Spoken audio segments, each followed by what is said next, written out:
پہلی کلاس ہی میری دیکھ لیں تو اس میں بالکل تلوار کی طرح ننگی توحید بیان ہوئی ہوئی ہے، اور اہل بیت کی وہ غدیر خون کی حدیث بھی اس میں بیان ہوئی ہوئی ہے۔ یہ ہوا 2010 میں، بلکہ 2011 کے اندر۔ 10 دسمبر 2011 کو میں نے لیکچر ریکارڈ کروایا حسینیت اور یزیدیت کا تحقیقی جائزہ۔ ان دنوں ڈاکٹر ذاکر نائک کی وہ ویڈیو کافی وائرل تھی جس میں انہوں نے یزید کو رضی اللہ عنہ کہا اور کانسٹنٹائن کی جو بشارت ہے وہ فٹ کر دی۔ تو میں نے اس کو ریپیٹل کیا کہ بھئی یہ ابن تیمیہ کو غلطی لگی تھی، میں نے صحیح بخاری سے سنن ابی داؤد سے ثابت کیا کہ اس پہ بشارت فٹ نہیں ہوتی، اور وہ میرا پہلا لیکچر تھا اہل بیت کے دفاع پر۔ اس میں بھی میں نے توحید کو اسی طریقے سے بیان کیا ہوا۔ تو میں نے کسی کو خوش کرنے کے لیے نہیں کیا، ورنہ اگر میں خوش کرنے کے لیے کرتا تو یہ سارے خوش ہوتے ہیں نا مجھ سے۔ مجھے بتایا کوئی فرقہ مکمل طور پہ خوش ہے مجھ سے؟ اگر کوئی کہتا ہے جی مجھ سے اہل حدیث خوش ہے تو سب سے زیادہ اہل حدیث کی ویڈیوز ہیں میرے خلاف۔ اگر وہ کہتا ہے بریلوی خوش ہے تو بریلوی تو میرے اوپر 5-6 دفعہ مرڈر اٹیمپٹ کروا چکے ہیں۔ اگر کوئی دیوبندیوں کی بات کرتا ہے تو دیوبندیوں کے مفتی جس طریقے سے میرے بارے میں گفتگو کرتے ہیں سینکڑوں ویڈیوز رکھی ہوئی ہیں۔ اگر کوئی اہل تشیع کی بات کرتا ہے تو ان کی بھی درجنوں ویڈیوز رکھی ہوئی ہیں۔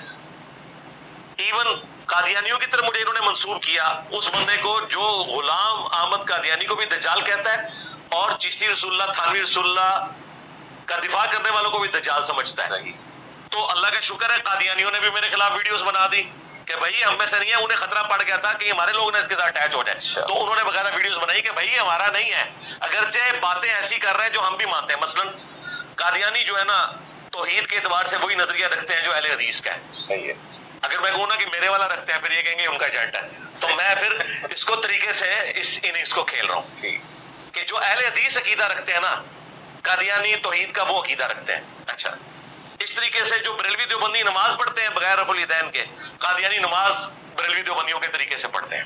ٹھیک ہے، تو اللہ کا شکر ہے ہم حق بات کرتے ہیں، خواہ وہ بریلویوں کے حق میں جائے، دیوبندیوں کے حق میں جائے، اہل حدیث کے حق میں جائے، شیعہ کے حق میں جائے، ایون نان مسلم کے حق میں کوئی بات چلی جائے، میں وہ ڈنکے کی چوٹ کے اوپر کرتا ہوں۔ یہ پچھلے دنوں جو آسٹریلیا میں ماربری امینول کے اوپر مرڈر اٹیمپٹ ہوئی تھی ایک بشپ کے اوپر، اس نے اسلام کے اوپر 5 اعتراضات کیے تھے، میں نے ان کے جواب بھی دیے علمی، اور میں نے سٹارٹ اس پہ مرڈر اٹیمپٹ کے کنڈیم کرنے سے کی کہ مسلمان اپنی کمزوری شو کر رہے ہیں، اس کے اوپر حملہ کروا کے علمی گراؤنڈز پہ مقابلہ کرو۔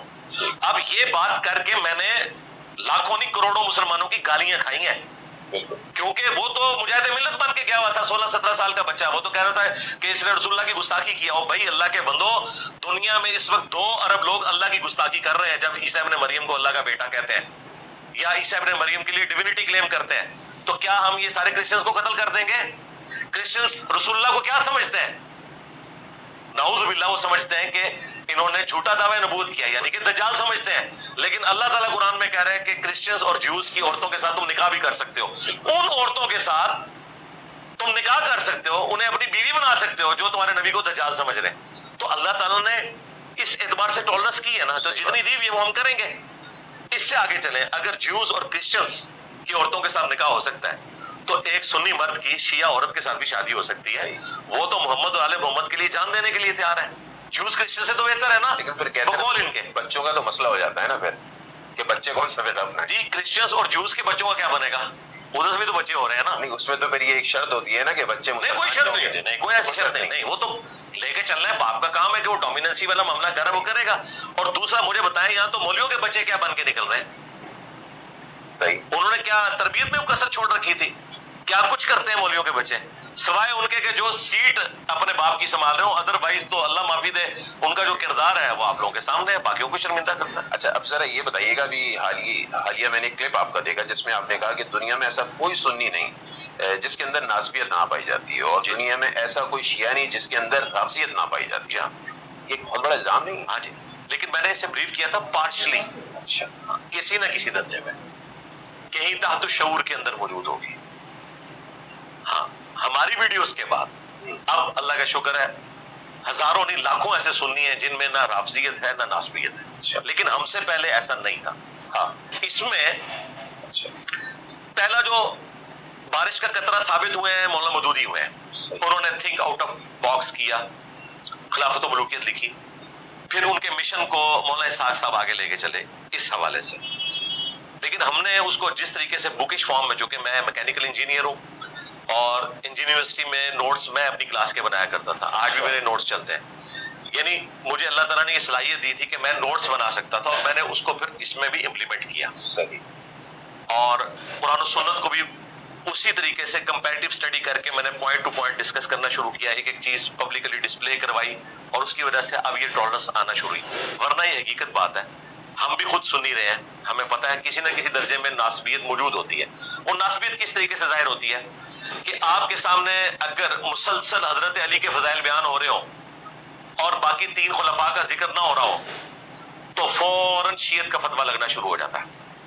اس کی آپ نمائندہ مثال دیکھ لیں کہ بریلویوں کے بارے میں لوگ کہتے ہیں نا کہ ناسبیت کا سوال ہی نہیں پیدا ہوتا، تو حنیف قریشی کو ناسبی کیوں کہہ رہے ہیں، رافضی کہہ رہے ہیں ان کو. اور دوسری طرف ڈاکٹر اشرف جلالی پارٹی جو ہے وہ سیدہ فاطمہ کے بارے میں جو کچھ کلیم کر رہے ہیں، اور اس طریقے سے حضرت امیر معاویہ رضی اللہ تعالیٰ عنہ کی طرف سے جھوٹا دفاع کر رہے ہیں اور جھوٹی روایتیں گھاڑ گھاڑ کے ان کے فضائل میں بیان کر رہے ہیں. یہ ناسبیت نہیں تو اور کیا ہے؟ جو ناسبیت کے خلاف بولے اسے رافضی کہہ دیا، اور خود یہ حال ہے کہ بجائے وہ مقدمہ لڑنے کے الٹا دفاع کرنا شروع کر دیا. تو یہ کسی نہ کسی درجے میں موجود ہے، اور میں اس میں صرف آج کے لوگ نہیں، میں آپ کے کیمرے میں پہلی دفعہ آن ایئر یہ بات کر رہا ہوں کہ میں احمد بریلوی صاحب کو بھی ناسبیت سے آزاد نہیں سمجھتا. اچھا جی، میں شیخ احمد سرندی کو بھی ناسبیت سے آزاد نہیں سمجھتا، میں شیخ عبد القادر جیلانی کو بھی ناسبیت سے آزاد نہیں سمجھتا. ان کی گفتگو کے اندر جی الزام نہیں، میں ثابت کر سکتا ہوں. اچھا. ہاں جی بالکل، میں ان کے ساتھ ایگری نہیں کرتا. جو کچھ انہوں نے اہل البیت کے حوالے سے حضرت امیر معاویہ کا دفاع کرتے ہوئے جو کچھ غنیت و طالبین میں انہوں نے لکھا ہے وہ قرآن و سنت کے منافی ہے، میں اس سے بالکل ایگری نہیں کرتا. میرے سامنے صحیح الاسناد احادیث ہیں، ان کے ہوتے ہوئے ہم یہ موقف نہیں رکھتے. ہمارا موقف امام شافعی کے ساتھ ہے. امام شافعی نے کون سا ایسا جرم کر دیا تھا کہ ان کے اوپر رافضیت کا الزام لگا؟ اہل سنت کہتے ہیں نا کہ اہل بیت کی شان بیان کرنا کوئی رافضیت نہیں ہے، تو اس کا مطلب ہے کچھ زیادہ کر دیا تھا امام شافعی نے.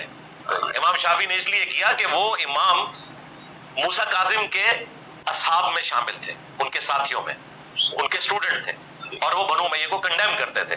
اس کی وجہ سے ان کے زمانے کے سنی انہیں رافضی کہنا شروع ہو گئے تھے. اگر صرف وہ فضائل علی بیان کر رہے ہوتے اور بنو امیہ کا رد نہ کر رہے ہوتے انہیں کبھی بھی رافضی نہ کہا جاتا. تو انہیں یہ شعر کہنا پڑا، ان کان رفض حب آل محمد فلیشہد الثقلان انی رافضی. اگر اہل بیت محمد صلی اللہ علیہ وآلہ وسلم کی محبت کا نام رافضی ہونا ہے تو جن و انس گواہ ہو جاؤ کہ میں رافضی ہوں. تو کیا امت میں اختلاف کی بنیادی وجہ آپ بنو امیہ کو ہی سمجھیں؟ کئی معاملات کے اندر یہ پولیٹیکل اختلاف تھا. یعنی جو بڑی دراڑ ہے سنی شیعہ بالکل، اس میں اگر پہلے نمبر پہ کوئی مجرم ہے تو بنو امیہ ہے.